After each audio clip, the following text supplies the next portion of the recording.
Hello guys, we are back. It's been a while because we are a bit busy. This is a fifth episode of Wednesday Diaries. ఈ ఎపిసోడ్లో actually I'm feeling happy because we had new cast members, we had new cameraman and many people helping us. So welcome to Wednesday Diaries.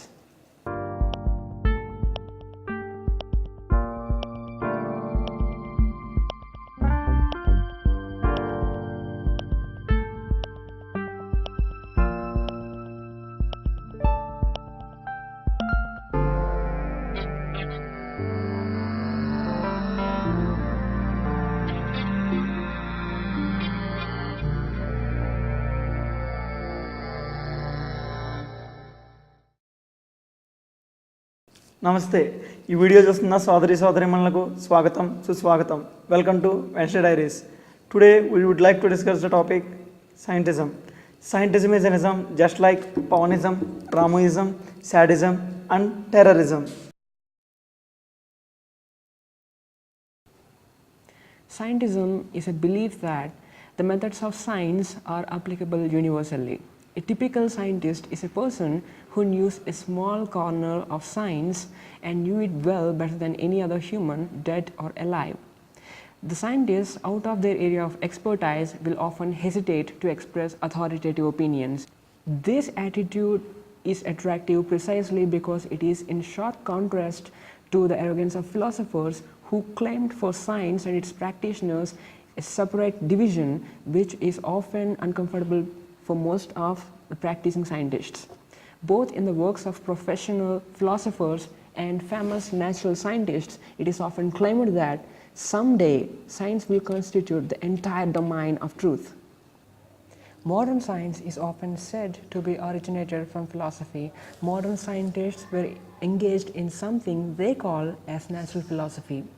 Later, philosophy is seen as distinct but an integral part of natural science, both supporting, correcting and transferring knowledge to each other. But in the recent times, philosophy status has been quite bit low. So, science started grabbing the entire territory of what were once considered the questions rightly belonged to philosophy.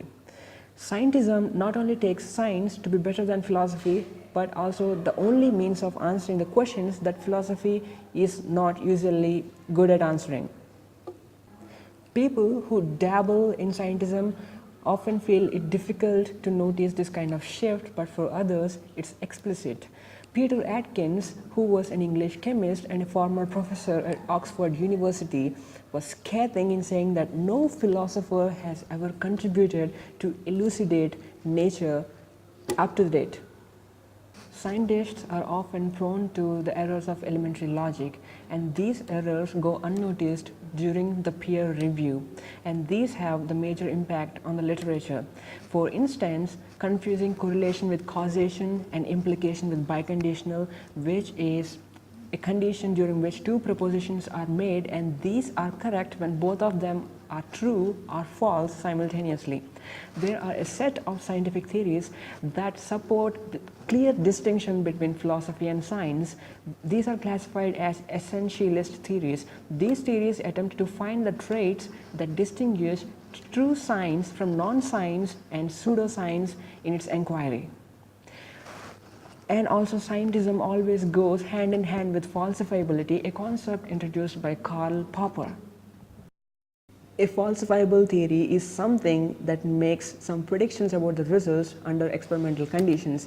I mean, it gives scope to the others to prove that the theorem is wrong by direct observation between the predicted results and the observed results. If you take the Freudian psychoanalysis, its theory is revisable. I mean, it can be changed with every observation that is newly made. So, though Freud claims that his psychoanalysis is a science, it isn't. It was a pseudoscience or non-scientific thing. If you take the Einstein's theory of relativity, it made some novel predictions like the starlight will bend around the sun.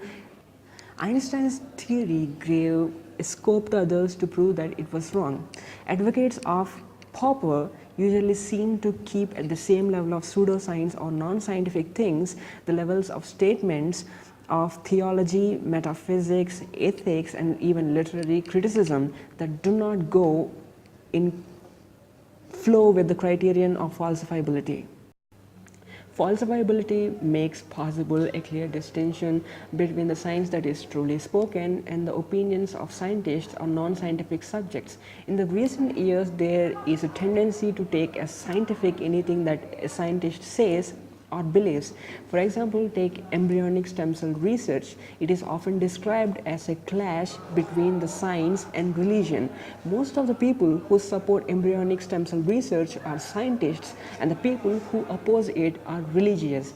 But there is a very little science that is usually disputed. It is the central controversies between the opposing views of two groups of people. Neither of them are more scientific than others. It is just an ethical dilemma.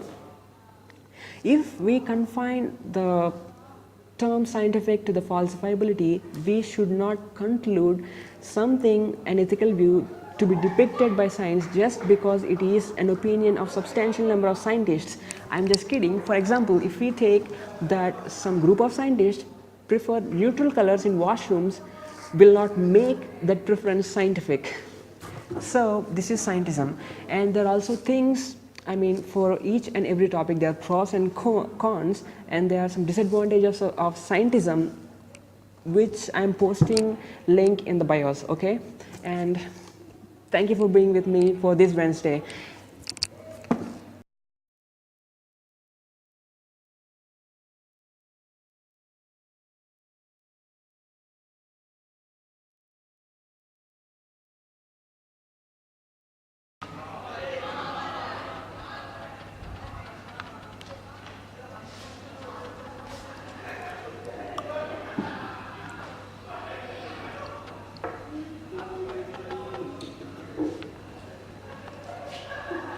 అంత హడావుడి చేయక అందులో ఏం లేదు